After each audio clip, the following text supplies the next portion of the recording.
Welcome to, or welcome back to, the Agatha May Detective Agency. I'm Agatha May, and in this episode, I'll be giving my thoughts on the interview that Rich McQue had with John Paul Miller that aired Friday, July 19th. Oh, Lord. Hey, Trox, what up, dude? But first, I want to say thank you so much to Sandra and Mama Bear for the super thanks. Woo woo! I want to warn you that I do talk about suicide in this video, so if you think this is one you might need to skip, please do so. I'm not going to cover everything that John Paul said, because a lot of it was just him saying the same things he's already said ad nauseum. Please do not make any kind of drinking game out of this interview where you have to take a shot every time John Paul lies, touches his nose, sniffs, spins his little soccer ball, or says member instead of remember.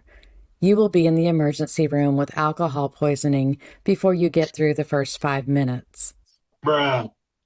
Oh, my goodness. How dare you? Rich McQue starts the interview with this captivating question. I like how she put Rich over there. She gave him a little caricature. Is that what it's called? Why now? Why the decision to speak now after all this time has passed? Where's your head at? Well, I think a part of it is I finally got the approval of my attorneys to do so. They, the ones working on the defamation cases, they said it's easier to win a defamation case the more that people talk. And so they've been collecting a lot of evidence over the past while. Oh, Rich, I think we all know where John Paul's head is at. If his attorneys gave him permission to give interviews, knowing how he blurts out the most ridiculous lies, he needs better attorneys. One of his attorneys is Russell Long, the mastermind who tried to send a cease and desist letter to the entire internet. The one who doesn't know how to spell hearsay or desist, and doesn't realize that the red squiggly lines under words that show up while you're typing a document aren't there just to jazz it up. This is the same attorney who made the statement that the You what? Oh, my God. protesters at Solid Rock Church should go protest somewhere else. Are they supposed to just go stand on an empty street corner and yell into the void? Does he know how protests actually work? I'm not sure all his dogs bark. And also I think that now that some of the emotion has died down in the world and with people that are led by their feelings, I think now they deserve to hear some logic and some truth.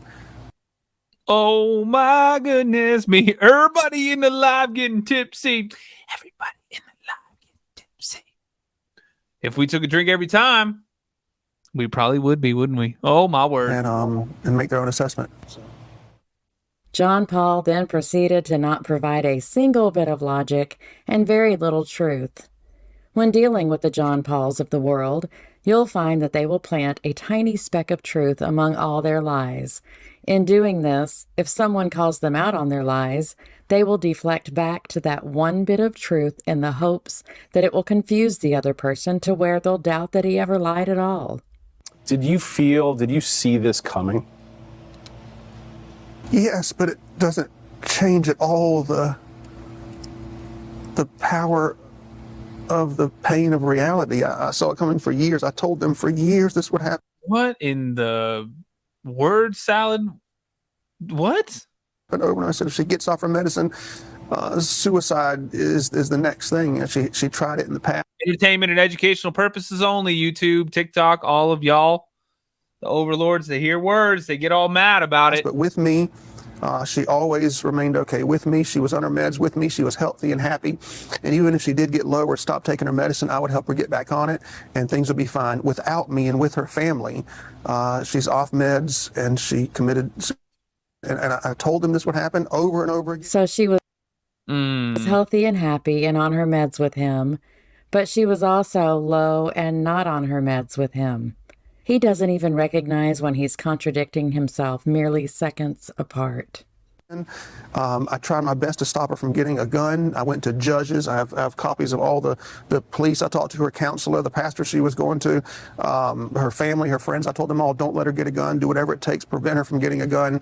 And when she was with me, she was never able to go that far. But with them, that's exactly what happened. In the papers that Mica filed before her death, She requested that John Paul return her guns. Also, he's told a story about her shooting up the neighborhood one night. So she's obviously had guns while she was married to him. And he keeps... That's what I was saying the other night. Didn't he say that he had a bunch of them and that she had some there? And her dad was like, yeah, she has them and she knows how to use them. She has been trained in proper etiquette. Keeps on harping on the gun, but someone can commit suicide in ways that don't require one. If someone is set on committing... And typically, females that do that, it's not that way. It's other things, right? It's usually men that do that. I gotta be careful what I say on these platforms. Y'all know that. But it's crazy. So this is insane. Let's keep going. The act, they will find a way. So his self-proclaimed obsession with her not getting a gun as his way of preventing her from committing suicide is just stupid. If she had died from an overdose, would his narrative be that he tried to keep meds away from her? The National Library Probably.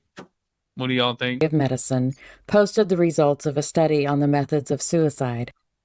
Quote, self-poisoning was the most commonly contemplated and used method of suicide, but most respondents had considered multiple methods. Method choices when contemplating suicide included a broader range of means than those used in actual attempts, and more unusual methods, particularly if perceived to be lethal, easy, quick, accessible, and/or painless. Methods used in suicide were, above all, described as having been accessible at the time and were more commonly said to have been chosen impulsively. Key deterrents against the use of specific methods were the presence of and impact on other people, especially loved ones, and fears of injury and survival. End quote. What was going on in your marriage the week Mica died? The week she died, we didn't talk that entire week. I emailed her several times that week, and my regular emails are sending her letters telling her that I love her. And she came over to the house. The last time I saw her was a few weeks before she passed away. We spent about 4 hours together, and we hugged and kissed, and she was in and out of psychotic conversations. She would say, one thing about double agents that are following her. That was one of the phrases she would use when she was off her meds, double agents. The other phrase she would say, she wants to come home so bad, but her family won't let her. I don't think Mica wanted anything to do with him, much less participate in any canoodling. This would have been after she'd already filed multiple police reports about him stalking her, among other things. And I think John Paul is trying to convince everyone that Mica thought he was a double agent, so he can use it as a way to cover the fact that he had people stalking her. She told me if I'd give her some money and if I would write her a letter saying certain things in this letter, that she would take her medicine. And so I tried that. And once again, John Paul is trying to control the narrative. But I also wonder if Mica had mentioned him writing a letter, not to get an apology, but rather a confession. She was planning to, or already had, turned the church into the IRS, so maybe she was trying to get proof of some kind. Or maybe John Paul is just once again talking right out his poop chute. and You what? Agatha May. so the week before she passed away, I probably emailed her maybe 7 or 8 times that week, just saying, I love you. You need your lithium. Don't forget who you are when you're on medicine versus who you are when you're off. At least he's admitting to harassing communications, and the don't forget who you are is more of John Paul's brand of manipulation, telling someone what they think or believe. She lost 40 That is crazy. pounds in 1 month, and no one thought she needed help. She was talking about living in Africa. No one thought she needed help. He brought up her losing 40 pounds 3 times in this interview, and he's mentioned it in other videos. Exactly 40 pounds. Jeez. Queen Michelle, thank you. John Paul uses exact numbers a lot. I think Yeah, he he does. thinks that makes his lies more believable. It doesn't. And if Mica lost weight, maybe it was due to her being stressed out about being stalked and harassed by her loony, soon-to-be ex-husband. Also, certain meds and drugs can make you gain weight, and once you stop taking them, you'll lose weight. In a video Mica posted on her Facebook page, she made a very strong implication that she had been forced to take illegal drugs, which could have been street drugs or prescription drugs that weren't actually prescribed to her. Also, I feel like I need to just randomly bring up that John Paul's sister, Lacey, is an RN. Why is Mica wanting to live in Africa something that would be indicative of her not being mentally well? Just because John Paul wouldn't want to live there doesn't mean Mica didn't. From what I've seen, she would have absolutely loved it. Then again, she was made of sterner stuff than little precious John Paul. She's making videos on Facebook, and if you see the videos, you know it's not her because she has a different cadence, a different tone, a different amount of words per minute when she's healthy and on medicine than when she's Queen Michelle, thank you. off. She did not appear to be even slightly off balance in any of the videos I've seen of her. She looked and sounded entirely sane. I think John Paul is worried about what Mica said in those videos because they point to him being abusive and they show that she wasn't in any kind of psychotic state. So he's once again trying to control the narrative. The way she was even looking into space when she's taking those videos, you knew she was delusional, and if somebody loved her enough... Looking at what space, you half-wit? She was looking up while she was thinking about what she was saying.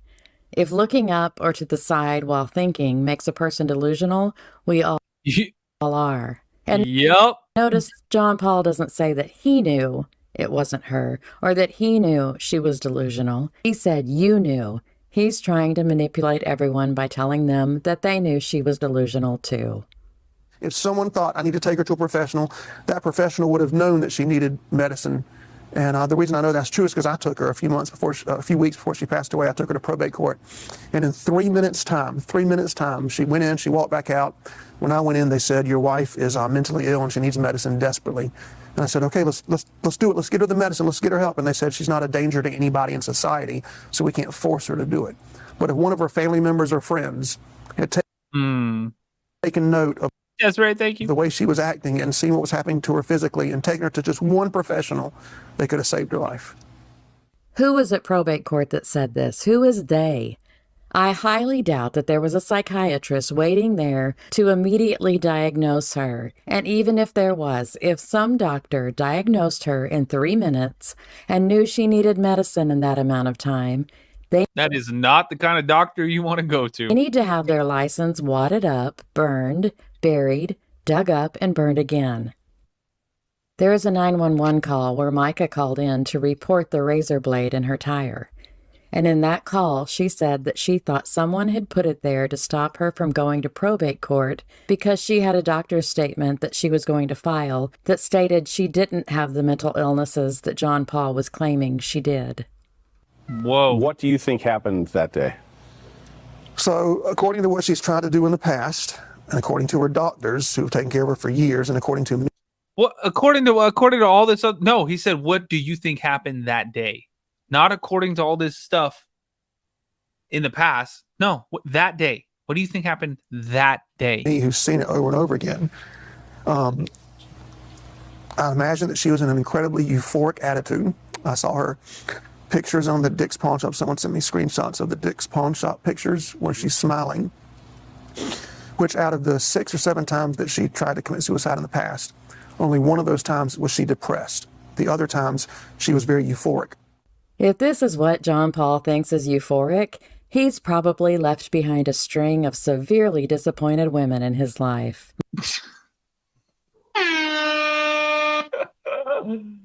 Oh, man. Agatha May, you hold absolutely nothing back. That one deserves a thumbs up, y'all. YouTube, hit the thumbs up button. Mica looks exhausted and sad, and her smiling is her being polite to the pawn shop clerk.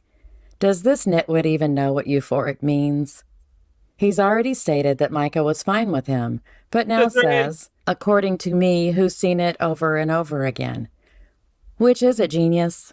Was she fine with you, or did she attempt to take her own life 6 or 7 times? How come he doesn't give the method she used in these supposed attempts? Harvard University published an article about the long-term survival of people who have attempted suicide. It reads, quote, 9 out of 10 people who attempt will not go on to die by at a later date.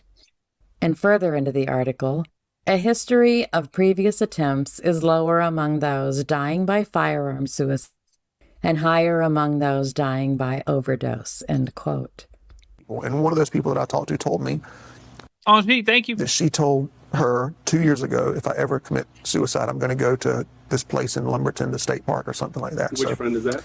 I probably wouldn't want to name her because I saw this friend one time here in public for 30 seconds. And of course, Robbie S. Harvey, as usual, got somebody to take a picture and destroyed the girl's life, brought up her past and horrible things about her. So people are scared to tell the truth or to talk about the good things of Mica because of the social media. So this friend Whoa. says that Mica told her, if I'm going to take my life, probably do it in Lumberton River State Park. She told me that after Mica passed away, but she told me that Mica told her that 2 years ago. Yeah. In the video, he tried to act like he was hiding the identity of the person he was talking about, but we all know it was Beach Chick. And Lumber River State Park isn't in Lumberton. Lumberton is almost 20 miles from it. And if it was the place that she'd picked out 2 years prior, why didn't she have any idea where she was in the 911 call? Oh, good point. Why was there a search for national parks near me on her phone? Who's lying? John Paul or Beach Chick? Maybe both. Did it strike you as odd when you heard that where she went and what they say allegedly happened? Did you question it at all? Well, I didn't think it was real. I thought her family had made it up and had somebody Wow. call me and say that. So that's one big thing. I didn't think it was real. When I found out it was real, you know how like you tell somebody something, you tell them. Then when it happens, you don't want to say I told you so because it's a horrible thing. That's what I felt like. I felt like I told y'all, like I told her family this so many times you Angie, thank you. Desiree, thank can't you. imagine. I told her friends this. I told everybody. I said, if y'all don't get her lithium, she's going to commit suicide. Oh, John Paul didn't want to say it, but he had to. And he said exactly that in his text he sent to Mica's family after her death. Quote, "This is what happens when you try to encourage someone to divorce the person they love and tell them they don't need medicine and they're not ill when they are. Good job, Francis family." Oh, man, I still can't believe that text message. End quote. What a despicable thing to say to someone's family, especially when they just learned that their daughter and sister had died. Her doctor told her this on paperwork where her doctor said this. And then when I get the call, I felt like the world's biggest failure because I spent the past 3 months. Nurse KK, thank you. When her family got her out of the hospital and didn't bring her home. Oh, he slipped up. He started to say when she got out of the hospital, but then remembered that he was supposed to be blaming her family, so he switches it to, or when her family got her out of the hospital. And her dad talked her into buying him a car, and all this stuff was happening. It was all crazy. John Paul has a habit of throwing in these little pieces of information, and her dad talked her into. He sticks in these little jabs and presents them like they're just random thoughts floating around in his stupid tiny head. No big deal. He thinks people won't realize that he's being catty and condescending, but we can all see it. What was the call and who was the call from and what did they say? Man, it was a man. I got a call and it was I think it was a detective, I think. And I remember him being very calm and very nonchalant. And so that's why I thought, well, this is not real. And so I started screaming. I had a family member that was there with me. I started screaming for them to use their phone to call the hospital where the guy said she was at. And my family member called the hospital and said it was real. And I still didn't believe. Once again, we know who he's talking about. It's his sister, Lacey, who's been living with him. And was the detective nonchalant or was he just matter of fact? We'll get to more about the phone call in a bit. And so I called a police chief that I know somewhere around here, captain or somebody. And I said, there's a detective named such and such on the phone telling me these things. Like, is this real? Is this a real person or not? And that person told me that it was real as well. John Paul realized he'd slipped up again by saying he called a police chief. He said chief and then tried to change it to captain or something. Also, he started out this segment with not really being clear on if the guy was a detective or not, but by the time he gets around to calling his police chief buddy, he knows it's a detective. If John Paul had a twitch every time he lied, he would look like he was vibrating.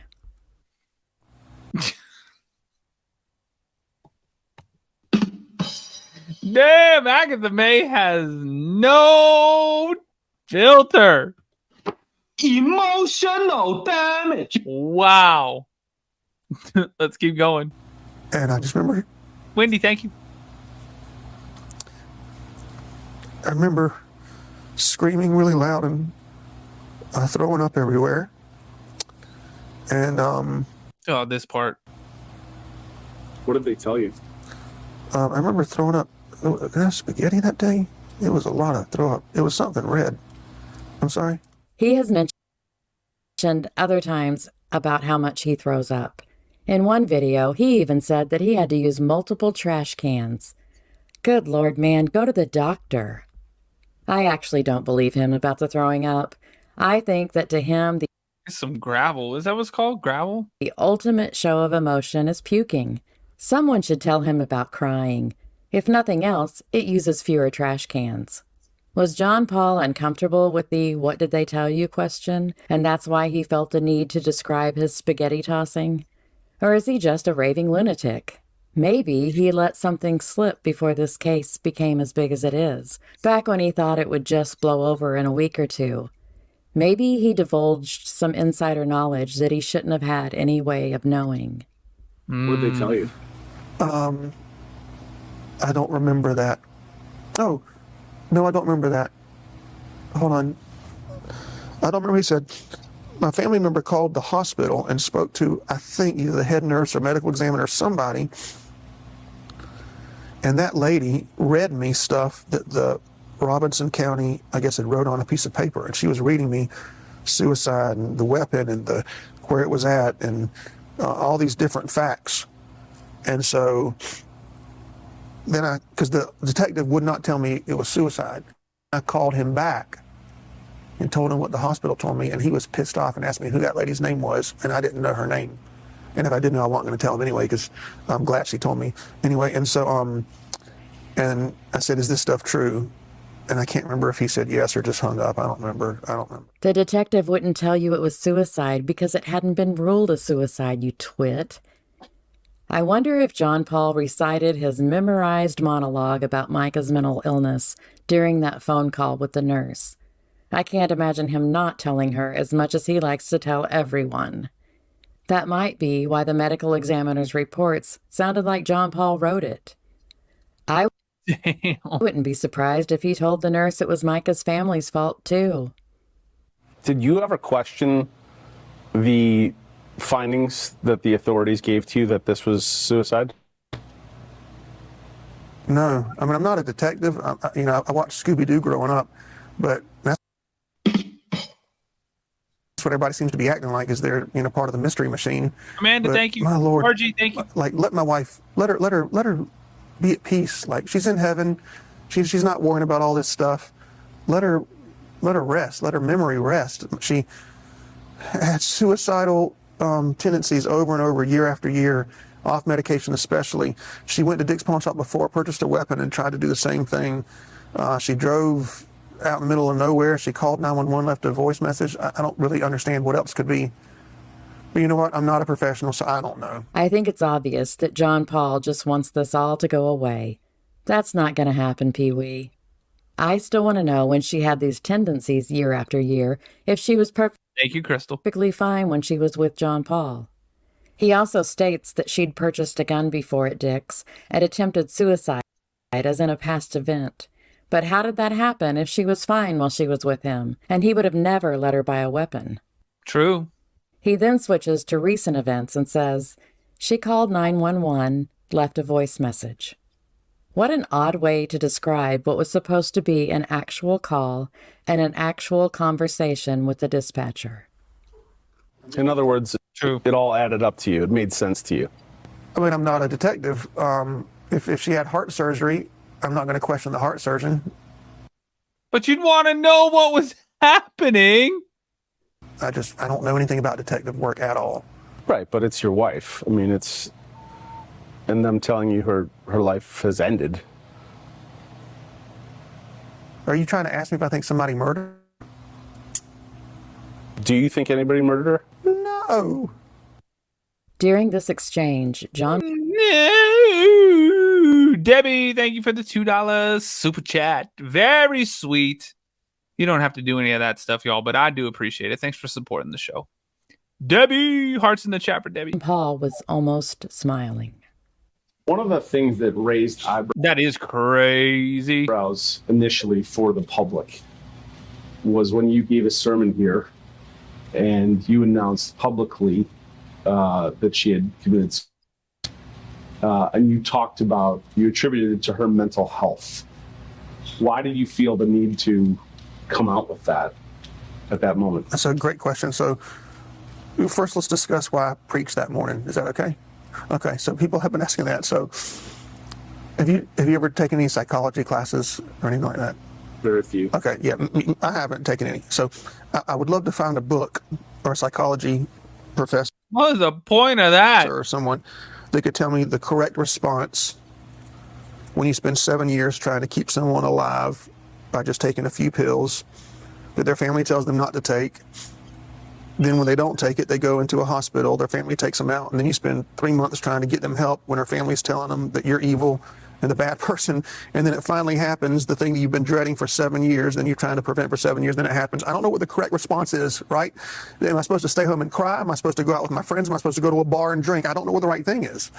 I feel like someone shouldn't have to tell John Paul that, yes, when someone you say you love dies, you're supposed to stay home and cry. It's called mourning, you absolute walnut. She called him a walnut. Emotional damage. She called him a walnut, y'all. I never even heard that. I never heard anybody call somebody a walnut in a bad, like in a derogatory way. That's hilarious. Does it work with other nuts? You macadamia nut. Then at the end of the sermon, when I made the announcement was made, and of course, I'm not in a clear thinking frame of mind. I mean, it's like, it's not like I'm, kumbaya and got it all together. I said what I said because. Does she call him a walnut because nobody likes walnuts? And if you put it in anything, it ruins it, especially brownies? I didn't want them to think that it was because she's a bad person, or I wanted them to know, like, what if Mica does anything that's out of character, it's because of her mental illness. It's not because of her. Here is what John Paul said when he announced Mica's death. Quote, I got a call late last night. My wife has passed away. And yeah, it was self-induced, and it was up in North Carolina. And we're going to have a funeral for her next Sunday here at 3 p.m. And so it's all I can, I'm just kind of going on adrenaline right now.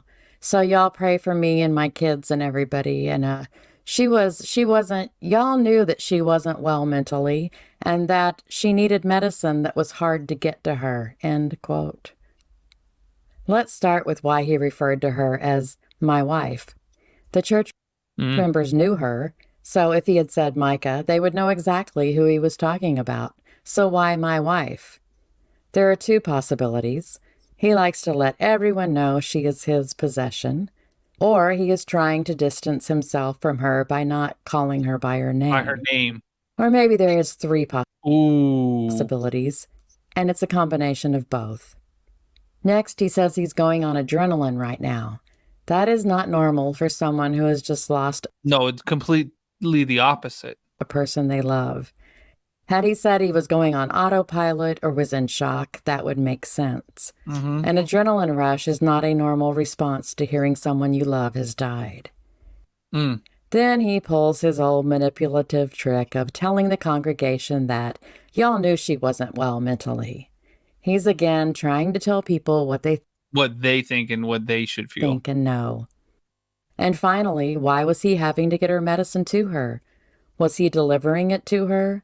Was this the illegal drugs Mica alluded to in her video? Ooh. Also, something I found interesting in that moment, you said, before I tell you this news, I'm going to paraphrase here. I'm going to tell you this news, and I want you to leave. I don't want you to stand up and talk about it. Why? That's a great question. And that was actually intentional, because the last thing I wanted to hear was people talking about my wife. I wanted them to go up and take it to Jesus before they start, doing what some Christians like to do and just chatter. And I didn't want to experience the extra pain. I didn't want to be mad at Desiree, thank you, Angie. Thank you. somebody in my church because I heard them say, well, I'm not even going to guess at what somebody could have said, but I didn't want anybody to say anything negative about my wife. Your estranged wife, you twit. You already did. He wasn't in a clear state of mind and had absolutely zero kumbaya. Oh, thanks for hitting that, y'all. Desiree, thank you. But he was also thinking clearly enough to make intentional statements. He's such a multitasker. I think he didn't want the congregation to talk about it because he has to control the narrative all the time. And I guess he wants to be the only one who can say bad things about Mica. Another point of concern, let's say for people watching, was when you gave a eulogy. There's something concerning. People said that was concerning that you said that you Tried to raise her from the dead. tried to raise Mica from the dead. And I believe at another point you said you laid next to her body in the morgue. Is that true? I didn't lay next to her body. I laid, I couldn't, you can't lay next to her because her body's up on this thing, but I hugged her. And I sat on the floor, next to her and just talked to her for a while. But yeah, I tried raising her from the dead. Because you know what? If it had worked, we'd have a whole different story. But God forbid.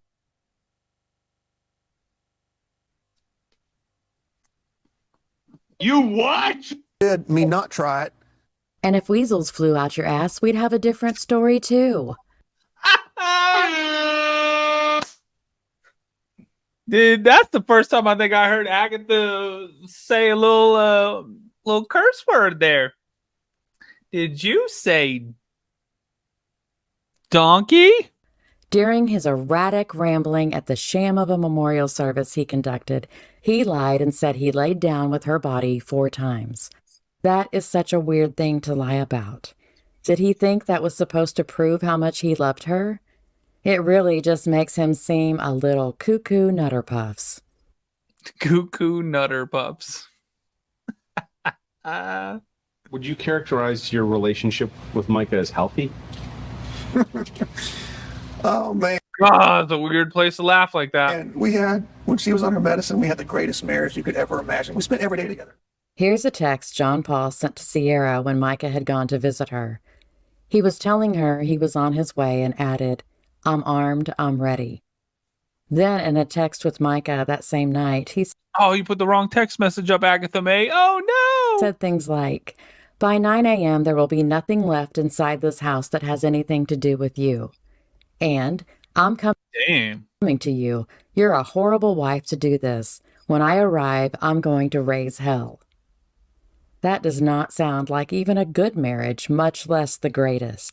It sounds like an abusive marriage. We wake up. Sounds absolutely insane. Well, she'd kind of wake up before me, but we'd go work out together every day, 5 days a week. We'd eat lunch together every day. We would work together every day. We'd pick up the kids, do stuff with the kids every day. We'd go to dinner every night together. Then every night we would have our routine. So there's 3 things we would do. We would either sit in the bathtub together for 2 hours until the water went from steaming hot to ice cold. What kind of bathtub do you have that keeps the water warm for 2 hours? How hot was the water before you got in it? Did you That's a stew.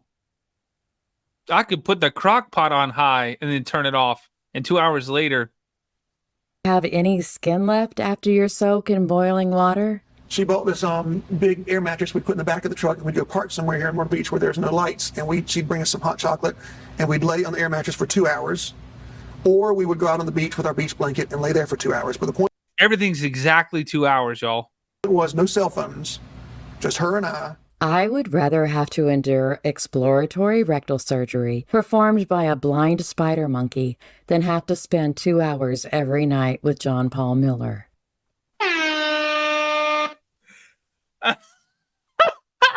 What the hell was that? Agatha May. Hold on. No, that deserves 2 a hours. replay. Or we would go out on the beach with our beach blanket and lay there for 2 hours. But the point was no cell phones, just her and I. I would rather have to endure exploratory rectal surgery performed by a blind spider monkey than have to spend 2 hours every night with John Paul Miller.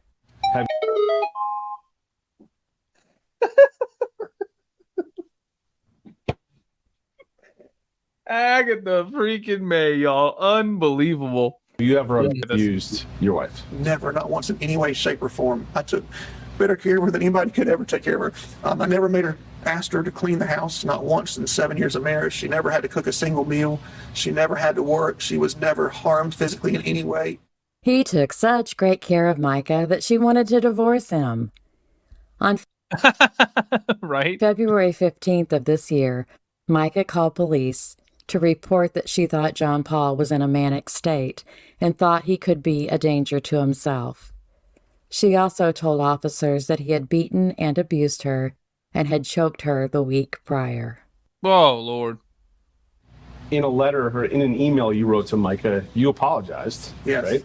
You apologized for tracking her, for messing with her tires, for posting the picture.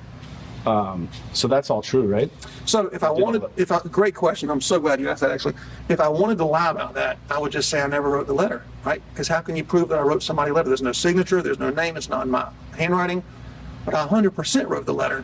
And I did it because the night that she was with me, the last night we were together for 4 hours, at one point, because the whole 4 hours I'm trying to get her to take her medicine.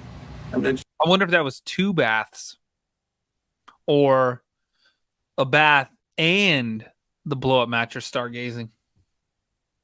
I don't know. she said, my family doesn't want me to. They don't want me to come inside the house. And maybe it's your house, come inside. So finally we get to the point, she says, you know what? I'll take my medicine and I'll come home if you'll give me $10,000 and if you'll write me an apology letter. It was an email which can be traced, so he couldn't lie about it. I don't know why he refers to emails as letters, like he was born in 1895. So she spent 4 hours with you, False coin, 7 years. hugging and kissing, but you weren't even in the house? As far as I know, the apologies were 2 separate emails, not one single apology email. I again wonder if Mica tried to get him to write a confession. So let me understand this correctly. The letter, the email that you wrote to Mica, apologizing for hiring a PI, tracking her, messing with her tires, and posting a topless photo of her. You wrote that, you say, Yes, but sir. now you're saying that you didn't actually do these things. I did the PI thing, but so over the years, what I've learned with her is when she's in a delusional state of mind, I have to play into it in order to get her back on medicine. That's Shutter Island. Y'all, I'm going to keep saying it. That's Shutter Island. That's Shutter Island. So the first year or two, when she'd say something, I'd say, that's not true, that's not real. She'd get mad and blow up and, knock a hole in the wall or something like that. I think John Paul is describing exactly what he did. Get mad, blow up, and knock a hole in the wall. Usually knocking a hole in the wall, or more likely punching a hole in the wall, is kind of a dude thing. So just to be clear, you wrote this to Mica, but now you're saying you didn't do those things. No, I did not slash the tire. I did not. I don't think there's a naked picture of her anywhere, ever. Anyway, I think that was just a made-up thing. And I think that her tire just got something ran over from what I understand. I don't know. I didn't see anything. But I did hire the PI before. I did everything I could to stop her from getting a weapon, everything you could imagine. I hired a private eye, and I said, put a tracker on her car, and if she gets anywhere near a gun store, please let me know. I did everything I could think of. There is a video that Mica took on March 11th of John Paul confronting her at the car dealership where she went to get her tire repaired after it was flattened by a razor-like device. In the recording, he threatens to upload photos to the internet. Did that private eye alert you that day? No, I had stopped paying for it about 4 weeks beforehand. Yeah. Why? Running out of money and people telling me that she was totally fine and I'm wasting my time. And this And then apparently the guy that did the interview, Rich, he said that afterwards JP texted him and said that he lied about that and that it wasn't because he ran out of money or whatever. That was in the video we watched last night where he was recounting what happened. Rich said, I've done like 2,000 interviews in my career. And he goes, this was by far the most bizarre. Whoa. This man who keeps talking about how he would have done anything to stop Mica from hurting herself fires the PI. I guess he needed the money to buy his DeLorean instead. So what do you 88 miles an hour. say to the doubters and critics who say I might be getting tired, y'all. I don't know where the hell that came from. you drove her to suicide? That's the dumbest thing I ever heard. So wait, she wasn't with me. Because listen, with me, she didn't commit suicide. Apart from me for 3 months and with her family, she did commit. Last thing she showed me a book she's reading called I Love Jesus, But I Want to Die. And I said, why do you want to die? She said, because I can't come home because my family won't let me. That's what I say to them. Well, if that's the dumbest thing he's ever heard, it proves he doesn't really ever listen to what's coming out of his own mouth. And why does he keep acting like Mica's family was holding her hostage? He just can't admit that she was through with him. Do you feel that you did anything that you would change? Do you feel any part responsible? God, that's a great question. Man, that's such a good question. Wow, what a good question. Can I have a second to think about it? Sure. Okay. Oh my gosh, that's such a good question. What would I do differently? Oh man. This is the craziest part, y'all. Oh. If you could do anything different, what would you do? Oh, I know what I do. I would not involve her family when she's having mental episodes and is schizophrenic and is off her meds. I would never have texted them. If you could do anything different, you wouldn't be there that day to make sure that didn't happen. You wouldn't have made sure she wasn't able to do that. If you could do anything, you wouldn't do that. You just not tell her family. You what? That's weird. That's suspicious. That's weird. I agree, Cardi B. Annie, Elise, are you back there? What do you think? Unhinged bananas crazy. Yep. Let's keep going. I think this man is deranged. One of the videos that has surfaced. Damn, I need that sound effect. Agatha May, can I use that one on my soundboard? I think this man is deranged. Recently, it's from years ago. And I'm sure you know what it is. You're sitting face down. Oh God. Me. Hey, me.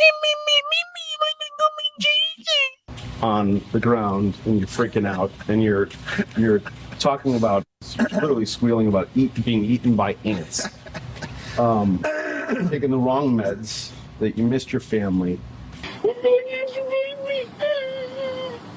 So,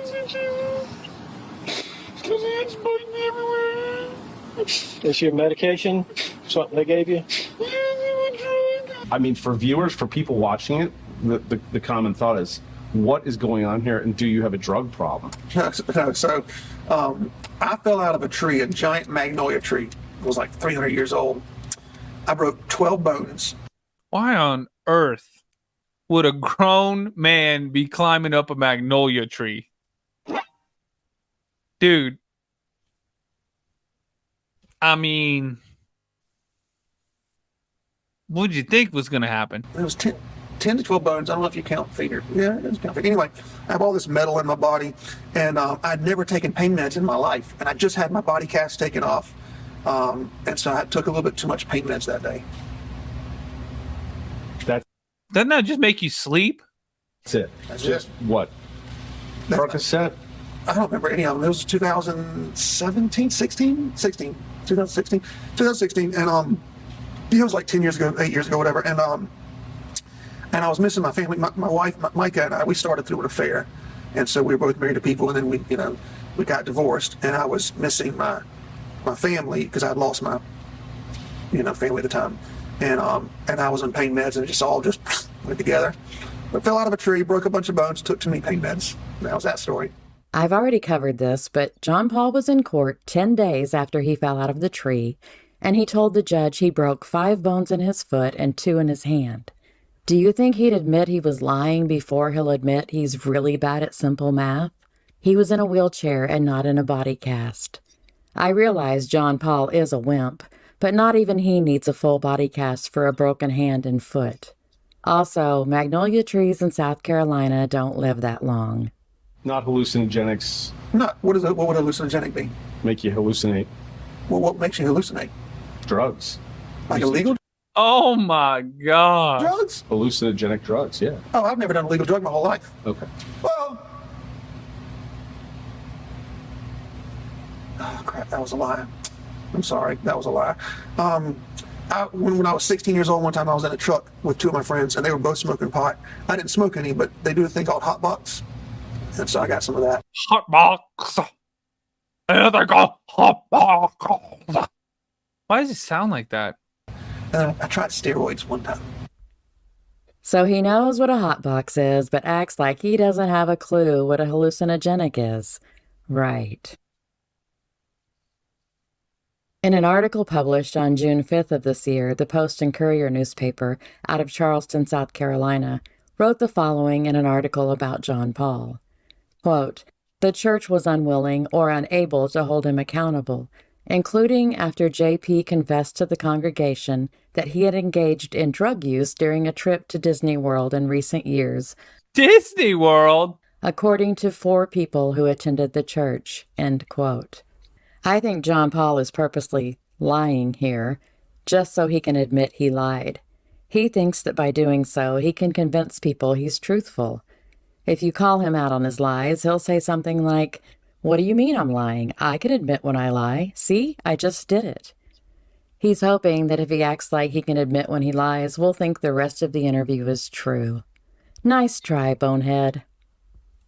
And that's where the interview ended. Why stop at such an odd spot? Did John Paul get a message that Spider-Man was needed somewhere? Does anyone else think that Rich McQue wasn't even lobbing softballs at John Paul? You know the cat toys that are plush, sparkly balls? That's what Rich was gently placing in John Paul's hands. He didn't call him out on any of his lies. He didn't ask any hard questions. Is John Paul dictating what can and can't be asked during the interviews he's given? The whole bit about him never using illegal drugs seemed very rehearsed to me. Are the news organizations he's interviewing with during his Mediapalooza tour agreeing to his demands just to get an interview? Can we please have better journalism? I think we can sum up this interview with 1. He thinks that's a great question. 2. Mica had mental illness and was fine with him except when she wasn't. 3. He blames the Francis family for as much as he possibly can. 4. He lies more than he tells the truth. 5. His nose itches. I think part of why John Paul tries to put the blame on Mica's family so much is that it's easier than having to admit that Mica left him. He cannot handle rejection. And while I'm analyzing him, I think he's a very angry man. He has a tendency to show his lower teeth when he talks, but I've watched him in videos, and there are times when he's trying to sound pleasant, but his lower jaw is jutting out more than normal, and he's baring his lower teeth, which is an aggressive expression. I think he has pent-up anger towards his father from the childhood he endured, and that has led to even more pent-up anger at everyone he thinks has even slightly wronged him. John Paul looks like he has aged 20 years in the past few months. He has built his entire world on lies, and now that so many people are chipping away at those lies, his world is crumbling. Maybe this will be the low point in his life where he decides he doesn't want to be the person he is anymore, and he will finally get some psychological help. Or maybe he'll just go on being exactly who he is and will eventually end up a sad, lonely, pathetic, shriveled old man. Damn, Agatha May. Holy mackerel. CJ in the house. What's up, man? We watched one of your videos earlier. Y'all make sure you follow him. Link is down in the description. He's tagged down there. So is Agatha May, the one we just watched. She's amazing too. Let's finish this one off, y'all. A few more seconds. Here are some more kitten pics as a mental palate cleanser. She said, here's some more kitten pics for a mental palate cleanser. Oh, that was a cute one. And some puppies. Oh, the puppies. Thank you so much for watching. Please subscribe, like, comment, and share, as this helps my channel grow. Until next time, stay safe and be happy.